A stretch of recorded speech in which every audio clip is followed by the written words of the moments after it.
Sir आपसे जानना चाहूँगी कि मासिक धर्म में शारीरिक संबंध बनाना कितना सही है या फिर कितना गलत है? देखिए, अगर मेडिकली पूछिए तो ऐसा कुछ भी कंट्राइंडिकेशन हम लोग बोलते हैं, मतलब कोई ऐसा परहेज नहीं है या लिखा हुआ नहीं रहता है कि उस समय आपको शारीरिक संबंध नहीं बनाना है। तो बिल्कुल ही किसी को अगर इच्छा हो, हस्बैंड और वाइफ दोनों को, तो मासिक धर्म के दौरान भी किसी भी दिन, वो फर्स्ट डे हो या फोर्थ डे हो या खत्म होने वाला दिन हो, उस दिन बनाया जा सकता है। केवल यही है, काफ़ी अधिकतर औरतें, और केवल औरतें ही नहीं, पुरुष भी उस समय को समझते हैं कि यह कोई ऐसा चीज़ है जिसमें बॉडी से वो गंदगी निकल रही है, और वो चीज़ हम लोग के अगर धर्मशास्त्र वगैरह में भी जाइएगा तो इसे अच्छा ऑस्पिशियस नहीं माना जाता है। उसमें औरतों को अलग रखा जाता था घर से। तो इस टाइप की इसका कोई साइंटिफिक अगर देखिएगा आधार, तो ऐसा कोई आधार साइंटिफिक नहीं है।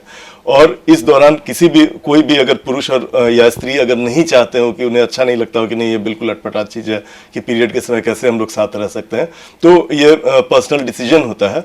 बट अगर कोई चाहे तो बिल्कुल ही उसमें कोई भी तरह का कि उससे कोई बीमारी लग जाए, चाहे कोई दूसरे तरह का प्रॉब्लम हो जाए, ऐसा कुछ भी मेडिकली नहीं है। तो जिसे भी, जो अगर कोई कपल चाहता हो उस समय साथ रहना, तो बिल्कुल रह सकता है जी। और साथ ही जानना चाहूँगी कि आईवीएफ कराने के 2-3 महीने बाद किन खास बातों का ख्याल रखना है? आईवीएफ कराने के बाद स्पेशली देखते रहना रहता है कि प्रेगनेंसी अगर ठहर गया हो तो हम लोग के बॉडी में जो बाकी जो हीमोग्लोबिन और blood sugar, thyroid, blood pressure, weight, ये सब बिल्कुल ठीक रहना चाहिए। अत्यधिक कोई भी चीज़ नहीं होना चाहिए, कमी तो नहीं ही होनी चाहिए। पोषण अच्छा रहना चाहिए। रेस्ट, बहुत लोग सोचते हैं कि आईवीएफ करने के बाद बिल्कुल बेड रेस्ट में रहना चाहिए, हिलना भी नहीं चाहिए, तो ऐसी कोई बात नहीं है। जो भी नॉर्मल एक्टिविटी करना चाहे वो कर सकता है, इसलिए कि जितना ज़्यादा आदमी रेस्ट में जाएगा तो मानसिक तनाव और बढ़ जाता है और वो हार्मफुल हो सकता है। तो हमें अपने जनरल हेल्थ का ध्यान रखना चाहिए। और आईवीएफ के बाद भी जो जनरल हम लोग का रूटीन है, अगर कामकाजी महिला हो तो वो काम काज पे भी अपने जा सकती है, अनटिल अनलेस कि उसको कोई तरह का कॉम्प्लिकेशन नहीं हुआ हो। तो मेनली इसी बातों का ध्यान रखना चाहिए और शारीरिक और मानसिक दोनों हेल्थ पे ध्यान रखना चाहिए।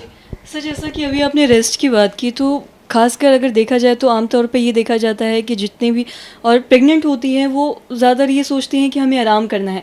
तो फिज़िकल एक्टिविटी करना कितना ज़रूरी है किसी भी प्रेग्नेंट लेडी के लिए? देखिए, हम लोग का जो विकास हुआ है मानव का, वो काफ़ी एक एक्टिव हम लोग हैं।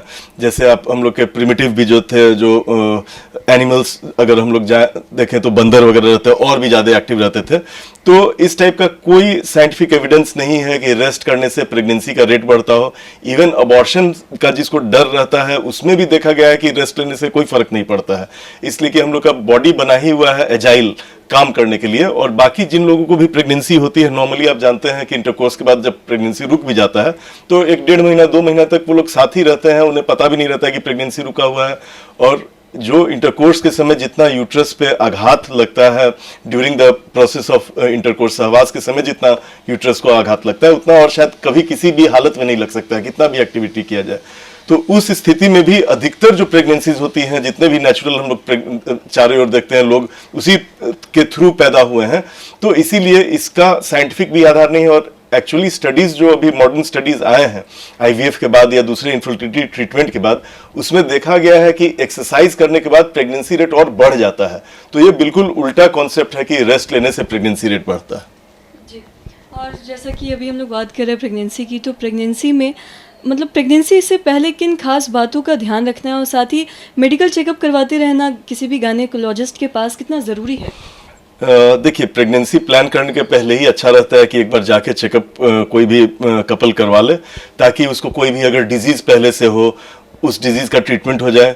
कोई इन्फेक्टिव बीमारी हो जैसे हेपेटाइटिस है, रूबेला है, ये सब का एक्सपोजर कभी नहीं हो तो इसका वैक्सीनेशन ले ले, ताकि भविष्य में उसका होने का डर या बच्चे में उसके होने का डर नहीं हो। कोई भी तरह का मेटाबॉलिक डिजीज़ हो जैसे डायबिटीज़, थायराइड, इसकी जांच हो सके। बहुत लोगों को सब अधिकतर बीमारियों का पता ड्यूरिंग प्रेगनेंसी चलता है, जब बच्चा खराब हो जाता है तब पता चलता है कि अच्छा उसका शुगर गड़बड़ था, थायराइड गड़बड़ था, ब्लड प्रेशर गड़बड़ था। तो पहले ही प्रीनेटल इसको चेकअप बोलते हैं, और पहले ही जाके दिखा के कोई भी बीमारी है कि नहीं, बेसिक टेस्ट से अधिकतर बीमारियों का पता चल जाता है। और ये सब बीमारी अगर नहीं रहे और अगर हो तो उन्हें ठीक करने के बाद ही प्रेगनेंसी के लिए प्लानिंग करनी चाहिए।